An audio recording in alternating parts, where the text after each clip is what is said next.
여러분 어떻게 생각했어요? 우상에게 바쳤던 그 재물, 이거 먹어도 될까요? 먹지 말아야 될까요? 이게 명쾌한 답을 지금 기대하면서 질문을 한 건데, 이 바울은 쉽게 답변을 하지 않아요. 이게 이제 다른 신약 성경의 말씀과 좀 비교가 되는데요. 사도행전 15장 28절, 29절에는 아주 단순하게 답을 줍니다. 성령과 우리는 이 요긴한 것들 외에는 아무 짐도 너희에게 지우지 아니하는 것이 옳은 줄 알았노니 우상의 제물과 피와 목매어 죽은 것과 음행을 멀리할지니라. 이에 스스로 삼가면 잘 되리라. 평안함을 원하노라 하였노라. 여기에서는 뭐 긴 설명이 없어요. 이방 성도들, 그러니까 본래 예수님을 믿지 않았던 다른 종교를 믿고 있던 사람들 가운데 예수님 믿게 된 사람들에게 주는 지침이에요. 우상의 제물 먹어라 먹지 마라? 먹지 말라고 그래요. 아주 간단합니다. 그런데 바울은 이 문제를 간단하게 답을 하지 않고 8장, 9장, 10장까지 아주 긴 분량을 할애해서 설명을 합니다. 왜 그럴까요? 이게 생각보다 복잡한 문제이기 때문에 그렇습니다. 또 어떤 분들은 아마 이렇게 생각할 수도 있을 거예요. 우상에게 제물을 바친 거, 그 음식을 먹는 거, 그게 오늘 우리하고 무슨 관련이 있을까? 뭐 이런 생각 드실 수도 있는데 한번 이야기를 들어보시기 바랍니다. 제가 좋아하는 한 교수님이 있는데요. 미국에서 그 신학교에서 신학생들에게 설교를 가르치는 분입니다. 근데 이분이 자기 동료 목사님에 대한 이야기를 한번 들려줬어요. 이분이 그 캐나다의 토론토 지역에서 목회를 하는 분인데, 주일날 오늘 우리가 함께 다루고 있는 이 고린도전서 8장을 설교를 하게 됐어요. 그래서 우상에게 바친 제물에 대해서도 잘 설명도 하고 뭐 이렇게 열심히 설교를 다 하셨어요. 이제 예배를 마쳤습니다. 그리고 그 예배당 입구에서 이제 성도들을 배웅을 합니다.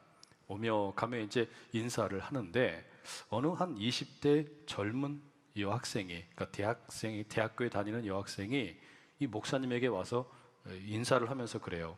목사님, 오늘 설교 말씀 참 잘 들었습니다. 그런데 제가 궁금한 게 있어요. 저는 지금 힌두교 성도와 남자와 데이트를 하고 있습니다. 가끔 금요일 밤이면 그 힌두교 사원에 가서 또 음식도 함께 먹기도 합니다. 그 힌두교의 그 신들에게 바쳤던 음식, 그거 그냥 음식 나눠 먹는데 이건 먹어야 됩니까? 먹지 말아야 됩니까? 이렇게 질문을 한 거예요. 여러분, 그러면 뭐 이거는 그냥 뭐 남의 나라 이야기니까 우리 이야기는 아니다, 이렇게 생각하실 수도 있겠죠. 근데 우리 한국 교회의 성도님들도 이와 비슷한 질문하는 분들 계세요. 이 제사에 대한 거예요. 요즘은 뭐 그렇게 많이들 묻지 않으시는 것 같은데 제사에 대해서도 아주 민감한 그런 질문들이 꽤 많아요. 이제 곧 추석이 돌아오잖아요. 근데 어떤 분들은 이 제사에 대해서 그냥 그것은 조상을 숭배하는 아름다운 관습이고 전통이고 나의 뿌리를 기억하는 것이기 때문에 그 제사 자체 그렇게 문제될 것 없다, 이렇게 생각하는 분들 계세요.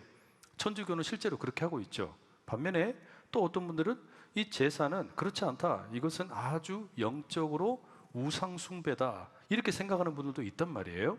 자, 그러면 이 제사가 우상 숭배와 같은 것으로 생각되는 분들에게 이제 음식을 준비한다, 그리고 제사를 끝낸 다음에 그 음식을 나누어 먹는다, 여러분 이게 쉽겠어요? 이게 쉬운 일이 아니겠죠. 이게 상당히 큰 고민거리가 되는 겁니다. 그렇기 때문에 이 문제가 답변을 하는 게 결코 쉬운 일이 아니에요. 상당히 어려운 그런 어떤 문제 중에 하나인 거예요. 자, 그럼 바울은 이 문제를 어떻게 풀어가느냐? 우리가 이제 다시 본문으로 좀 돌아가 보면 이 우상의 제물이라는 말부터 좀 생각을 해봐야 돼요. 우상의 제물이라고 하는 것은 이 신약 성경에 사용된 경우를 보면 크게 두 가지가 있어요. 우상에게 바친 제물이 첫 번째는 뭐냐면 그 이방의 신전에서 그 신들에게 예배를 드리는데, 제사를 드리는데 그 현장에서 참여한 사람들에게 나누어 주는 음식이 있어요. 그게 첫 번째고, 두 번째는 뭐냐면 우상의 제물로 바쳐졌던 그 고기들, 이런 음식들이 그 제사가 끝난 후에 이제 시장에서 유통이 되는 경우가 있어요. 이걸 이제 갖다 내다 파는 거죠. 이렇게 사용되는 경우가 있는 거예요. 자, 그럼 여러분 이 두 경우는 어떻습니까? 다르죠. 다른 거예요. 그러니까 우상에게 예배를 드리고 거기에서 나누어 먹는 음식의 경우가 있고, 이 음식을 남아서 너무 많이 남아가지고 시장에다가 내다 팔아서 그래서 그것을 먹게 되는 경우도 있단 말이에요. 자, 오늘 본문은 그럼 어떤 경우냐? 이 첫 번째에 해당하는 경우입니다. 이 고린도 도시는 여러 신들이 있었습니다. 많은 다신론 사회였는데, 이렇다 보니까 사람들이 여기도 가고 저기도 가면서 여러 신들의 신전에서 그 신들에게 제사 지냈던 음식을 먹는 게 별로 이상하지가 않았습니다. 그리고 그 도시 곳곳에서 나누어지는 그 음식을 먹는 것이 이 동네 사람들에게, 그 마을 사람들에게는 그냥 하나의 축제 중에 하나였던 거예요. 여러분, 우리도 어찌 보면 이와 좀 비슷한 것도 있는 것 같아요. 예를 들면 우리가 뭐 초파일이 다가오면 절에 가서 산채 비빔밥 먹을 때도 있잖아요. 또 우리가 뭐 성당에 갔더니 뭐 옥수수를 주는 경우도 있고, 우리 교회는 어떻습니까? 교회 예배 드리지 않더라도 우리가 앞에서 뭐 솜사탕을 만들어 주기도 하고, 떡볶이를 나눠 드리기도 하고, 붕어빵도 나눠 드리기도 해요. 자, 이런 경우라면 그렇게 복잡하지 않겠죠. 왜냐하면 이런 것은 사실은 예배 드리러 와라고 하는 게 아니라, 제사 드리러 와라고 하는 게 아니라 그냥 찾아오는 방문객들에게 환대의 차원에서 나누어주는 음식이에요. 뭐 그런 별로 문제가 안 되겠죠. 그런데 이 본문의 경우는 이것보다는 조금 더 복잡해요. 왜냐?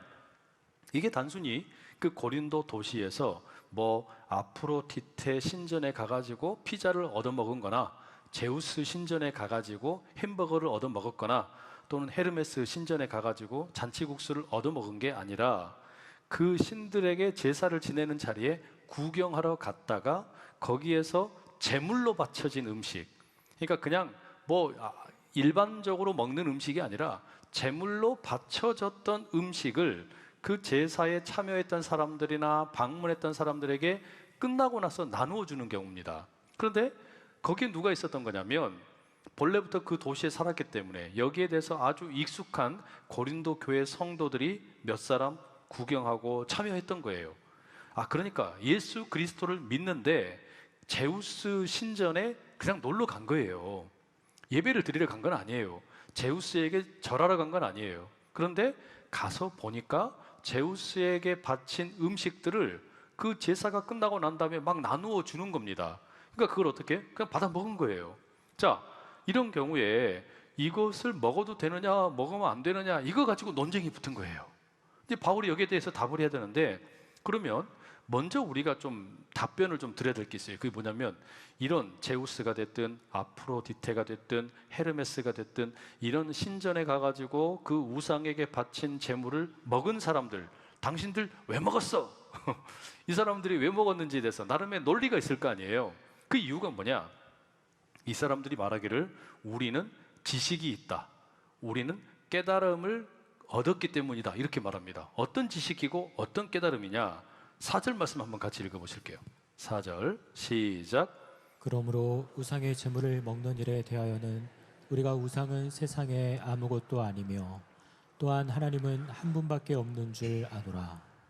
우상의 제물을 먹는 일에 대해서 아무렇지 않게 생각하는 분들이 계셨는데, 이분들의 그 입장이 뭐냐면, 아니 하나님만이 한 분 진짜 하나님이시고 다른 우상들은 다 그거 가짜 아니냐, 그거는 생명도 없는 것이고 사실상 사람에게 아무런 뭐 영향을 줄 수 없는, 다 그냥 조각일 뿐이고 나무 목상일 뿐이다, 그러니 이건 아무것도 아니다, 우리가 이걸 깨달았다는 거예요. 이런 지식이 있다는 겁니다. 그 다음에 이분들이 또 다른 지식이 있어요. 깨달은 게 있다는 겁니다. 그게 8절에 이렇게 되어 있습니다.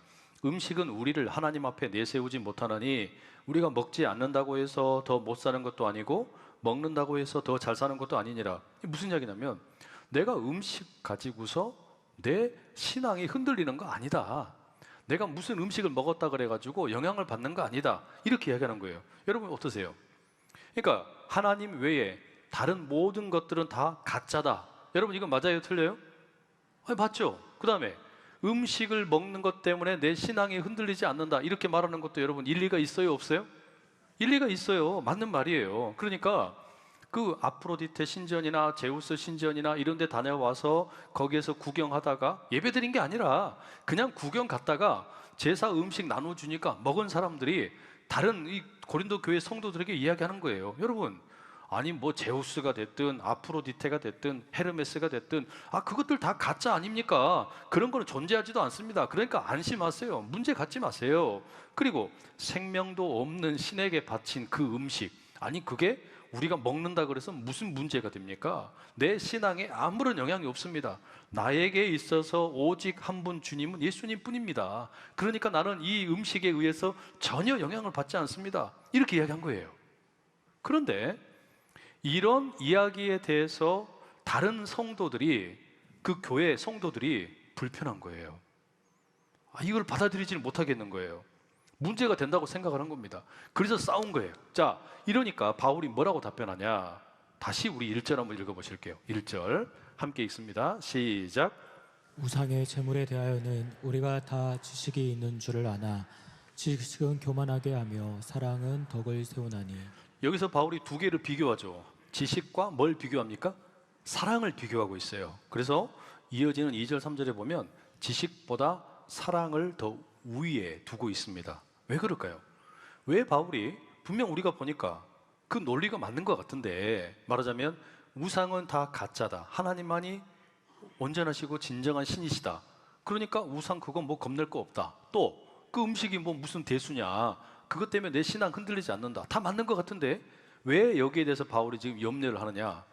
이유는 이 지식이라고 하는 게 때로 공동체에 악영향을 미칠 수 있기 때문입니다. 그러니까 내가 가지고 있는 지식이 나는 자유를 얻는 도구가 될지 모르지만 다른 사람들에게는 걸림돌이 될 수도 있다는 이야기예요. 그러니까 나는 아무런 거리낌이 없어요. 나는 이 다른 신들이 다 우상인 것도 알고 그 음식에 아무 문제가 안 된다는 것도 알아요. 그래서 문제가 안 되는데 다른 사람들에게는 문제가 될 수 있다는 겁니다. 예를 들어서 7절에 이렇게 말합니다. 그러나 누구에게나 다 지식이 있는 것은 아닙니다. 어떤 사람들은 지금까지 우상을 섬기던 관습에 젖어 있어서 그들이 먹는 고기가 우상의 것인 줄로 여기면서 먹습니다. 그들의 양심이 약함으로 더럽혀지는 것입니다. 세번역 성경으로 읽어드린 건데요, 어떤 분들은 아직 예수님을 믿는 그 믿음이 약해가지고 어떤 그런 경지까지 이르지를 못했다는 거예요. 그래서 다른 사람들이 우상의 제물 먹는 거 보면 예수님을 믿던 그 믿음이 흔들리고 옛날 모습으로 돌아갈 수도 있다는 거예요. 그러니까 어떻습니까? 나는 깨달음이 있고 지식이 있기 때문에 자유롭게 무엇이든지 할 수 있지만, 그러나 다른 사람들 중에, 다른 우리 형제나 자매들 중에 믿음이 연약한 이들은 그것에 영향을 받을 수 있으니 어떻게 하라는 겁니까? 걸림돌이 될 수 있으니까 조심하는 게 필요하다는 거예요. 그래서 바울이 8절 9절의 권면을 이렇게 합니다. 음식은 우리를 하나님 앞에 내세우지 못하나니 우리가 먹지 않는다고 해서 더 못 사는 것도 아니고 먹는다고 해서 더 잘 사는 것도 아니니라. 그런즉 너희의 자유가 믿음이 약한 자들에게 걸려 넘어지게 하는 것이 되지 않도록 조심하라. 그러니까 우상에게 바친 재물 그거 먹는다 그래가지고 우리가 막 엄청나게 부자가 되는 것도 아니고, 그거 음식 안 먹는다 그래서 갑자기 깨꼬닥 죽는 것도 아니라는 거예요. 그런데 이것 때문에 영향을 받는 교회 성도들이 있으니까, 그렇다면 어떻게 하는 겁니까? 차라리 절제해라 이거죠. 믿음이 약한 성도들이 그것 때문에 어려움을 겪는다면 그것은 차라리 멀리하는 게 낫다라는 겁니다. 여러분, 지식이라고 하는 것은 좋은 거예요. 나쁜 거 아니잖아요. 지식이란 건 필요한 거예요. 그런데 그 지식이 항상 옳은 것은 아니더라, 항상 최선의 것은 아니더라 이야기입니다. 자칫 잘못하면 믿음이 약한 형제나 자매에게 아주 그냥 커다란 문제를 일으킬 수 있더라는 거예요. 심지어 12절에 바울은 이렇게까지 경고를 합니다. 이같이 너희가 형제에게 죄를 지어 그 약한 양심을 상하게 하는 것이 곧 그리스도에게 죄를 짓는 것이니라. 그러니까 나는 내 지식을 따라서, 내 깨달음을 따라서 우상의 재물 먹는 거 아무런 거리낌이 없어요. 아무 문제가 없어요. 그런데 그걸로 인해서 우리 교회 성도들 중에 연약한 성도들이 시험에 빠지고 어려움을 겪는다면 그게 곧 뭐라는 거예요? 예수님에게 죄를 짓는 거래요. 그게 예수님에게 지금 잘못을 하는 거라는 거예요. 이 말씀은 마태복음 25장 40절에 나오는 그 예수님 하신 말씀과 크게 다르지 않죠. 너희가 여기 내 형제 중에 지극히 작은 자 하나에게 한 것이 곧 내게 한 것이다. 예수님이 그러셨어요. 예수님에게 한 게 아니에요. 직접 한 게 아니라 교회 안에 있는 성도들 중에 아주 연약한 사람, 그를 위하여 내가 한 것이 누구에게 한 거라는 거예요? 예수님에게 한 거래요. 또 그 지극히 연약한 자에게 하지 않은 게 예수님에게 안 하는 거라는 겁니다. 아, 이렇게 이야기해요. 자, 그렇기 때문에 바울이 내리는 결론이 뭐냐면 지식보다 뭐가 더 중요하다고요? 사랑이 중요하다는 거예요. 이 지식보다 사랑이 더 중요하다. 그러니까 지식은 조금이어도 괜찮다. 사랑이 더 풍성한 것이 좋다는 거예요. 이 교회 공동체 안에 있는 연약한 자들을 배려하고 사랑하는 게 훨씬 더 중요하다는 겁니다. 이제 그래서 이 논리가 발전을 하게 되면 고린도전서 13장의 사랑에 대한 아름다운 그 시로 이어지게 됩니다. 거기 보면 첫 번째 뭐라고 돼 있어요? 방언을 말하고 천사의 말을 한다고 할지라도 사랑이 없으면 아무것도 아니라는 거예요. 사랑이 없으면. 그래서 방언이나 천사의 말을 한다는 게 뭡니까? 일종의 지식을 얻은 거예요. 깨달음을 얻은 거예요. 그러나 그 속에 사랑이 없으면, 사랑으로 방언을 하지 못하고 사랑으로 천사의 말을 하지 못하면 그것은 소리나는 구리이고 울리는 꽹과리밖에 되지 않는다. 평가절하를 하는 겁니다. 왜냐? 사랑이라고 하는 것이 이 교회를 세우는 가장 중요한 기둥이기 때문이에요. 하나님께서 예수 그리스도를 통해 우리에게 부어주신 사랑의 기초에서 교회가 세워졌으니 우리도 그 사랑 받았으니까 서로를 배려하고 아끼는 그 사랑으로 일하라라는 거예요. 자, 그래서 여러분들에게 소개시켜드리고 싶은 영화가 하나 있어요. 제가 언젠가 말씀드린 적도 있을 거예요. 그 바베트의 만찬이라는 영화인데, 이 영화의 배경이 덴마크의 아주 외딴 섬에 살고 있는 작은 청교도 사람들입니다. 이 마을 사람들이 다 청교도들이기 때문에 아주 금욕적인 삶을 살고 그냥 아주 절제된 그런 삶을 살아요. 음식도 뭐 맛있는 음식을 먹는 게 아니라 그냥 아주 뭐랄까요, 밋밋한 거, 단조로운 이런 음식만 먹는 사람들이에요. 그런데 이 사람들이 다 예수님을 믿는 신앙인들이거든요. 청교도들이거든요.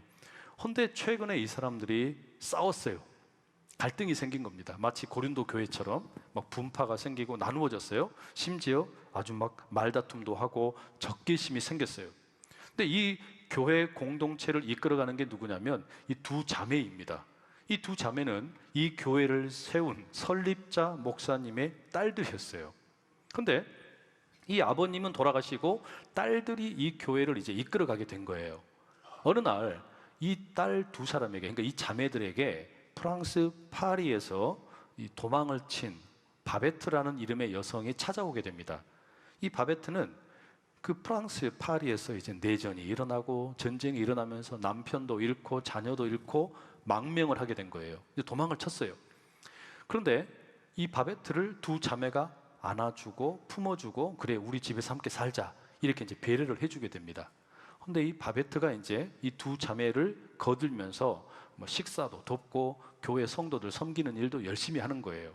그런데 뭐 그들이 먹는 음식이 맨날 우리로 이야기하면 뭐 죽, 미음으로 만든 죽, 이 정도밖에 안 먹는 거예요. 그리고 아주 딱딱한 맛도 없는 빵만 먹는 거예요. 그런데 이 바베트의 본래 직업이 뭐냐면 아주 유명한 식당의 수석 셰프였어요. 엄청난 요리사였던 겁니다. 그러니까 미슐랭 뭐 선정되는 그런 이 어떤 식당의 레스토랑의 요리사였어요. 그런데 그런 그 뛰어난 요리사가 맨날 미음만 만들고 맛없는 빵만 대접하는 그런 일을 했단 말이에요. 몇 년이 지났습니다. 이 바베트가 자신이 프랑스에서 복권에 당첨이 되어가지고 아주 상당한 금액을 받게 됐다는 것을 알게 되었습니다. 자, 이걸 어떻게 할까? 이 돈을 어떻게 할까? 고민을 하다가 이거를 나를 환대해주고 섬겨주었던 우리 두 자매와 이 마을 사람들, 우리 교인들을 위해서 음식을 만들어 대접해야 되겠다, 이제 이렇게 마음을 먹습니다. 그리고 교회 성도들에게 음식을 대접하겠다고 이제 광고를 하고 이제 준비를 하는 겁니다. 이제 드디어 이 수년 만에 바베트가 자기의 음식 솜씨를 뽐내게 된 거예요. 그래서 기쁜 마음으로 이제 요리 재료를 막 이제 구매를 하니까 이 섬으로 요리들이 막 들어와요. 그 재료들이 보니까 막 살아있는 거북이가 오고 살아있는 메추라기가 오고 거기에다가 뭐 온갖 이상하게 생긴 재료들이 막 속속들이 들어오는 거예요. 이걸 보고 이 두 자매와 이 청교도 성도들이 다 막 걱정을 하는 겁니다. 우리 전통에 이런 건 본 적이 없거든요. 우리는 이런 걸 한 번도 본 적이 없어요. 야, 우리는 늘 그냥 절제하고 금식하고 이런 음식은 절대 안 먹는 그런 우리는 어떤 금욕적인 삶을 살아왔는데 이거 마귀의 장난 아닌가? 우리 이거 먹으면 막 믿음의 영향을 받는 거 아닌가? 그런 걱정을 하게 된 겁니다. 근데 이 두 자매들은 바베트를 너무 사랑했어요. 그래서 바베트에게 그런 요리하지 말라고 단념을 시킬 수가 없는 겁니다. 결국에 이 두 자매와 다른 교회 성도들이 다 함께 모여가지고 회의를 합니다. 이 음식이 지금 이제 바베트가 만드는 음식이 좀 걱정이 되기는 하지만 우리가 다 바베트를 사랑하니까 그녀가 준비하는 음식을 우리가 먹자. 우리가 먹기는 먹자. 다만 절대로 음식을 즐기지는 말자. 이렇게 다짐을 한 거예요. 우리가 주니까 음식을 먹기는 먹되 절대로 즐기지 말자. 이렇게 다짐을 했어요. 자, 그리고 드디어 잔칫날이 되었습니다. 그 식탁이 준비가 잘 되고 멋있는 이 그냥 하얀 식탁보를 깔았어요. 거기에다가 막 은으로 된 어떤 식기도 나오고 포크도 나오고 나이프도 나오고 준비가 다 됐습니다. 멋지게 생긴 막 그 양초도 막 만들어 놓고요. 이제 순서를 따라서 음식들이 나오기 시작을 합니다. 이 앉아있는 사람들이요 다 걱정이 돼 죽겠어요. 나 이거 음식 먹으면 이제 신앙이 흔들리고 마귀가 내 속에서 역사하는 것은 아닌가 막 이런 걱정을 하는 겁니다. 그래서 이제 음식을 이제 줬으니까 먹기는 먹어야 되잖아요. 의심을 하면서 떨리는 마음으로 막 먹는 거예요. 먹어보니까 어때요? 기가 막히거든. 너무너무 맛있거든. 그런데 이걸 어떻게 해요?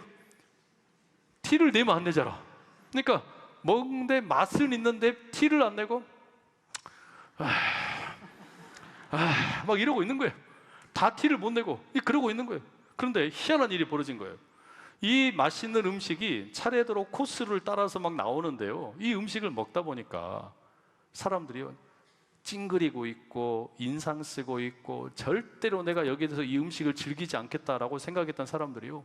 음식이 들어오니까 점점 얼굴이 밝아져요. 점점 밝아. 다 함께 웃는 거예요. 그리고서 그 식탁에서 무슨 일이 생겼냐면 서로 뭐 용서하지 못하고 서로 갈등하고 서로 다투었던 것들이요 거기서 눈 녹듯이 다 없어져 버린 거예요. 그 음식을 먹는 자리에서. 그래서 이 영화의 제목이 바베트의 만찬이에요. 요리를 대하면서 희한한 일이 벌어진 겁니다. 다 함께 음식 먹으면서 표정이 밝아지고 용서하고 그리고 배려하고 그런 가운데 다 먹고 난 다음에는 이분들이 손을 다 함께 잡고요 하나님을 찬양하고 기도하고 이렇게 아주 하나가 되는 시간을 가졌어요.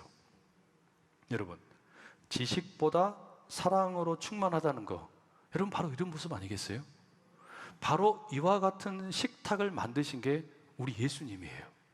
예수님께서 주님의 살과 피를 내어주셔서 우리에게 성찬을 차려주시는 거예요. 이 성찬에 참여하게 될 때 나중에 이제 우리가 요한 이 고린도전서에서 나누겠지만 우리는 이 자리에 참여할 때 우리 안에 있던 다툼이나 문제나 갈등이나 이런 것들이 함께 다 녹아 없어질 줄로 믿습니다. 왜냐하면 거기에는 지식은 조금 그리고 사랑은 많이 나누는 자리가 되기 때문입니다. 교회는 바로 그런 곳이에요.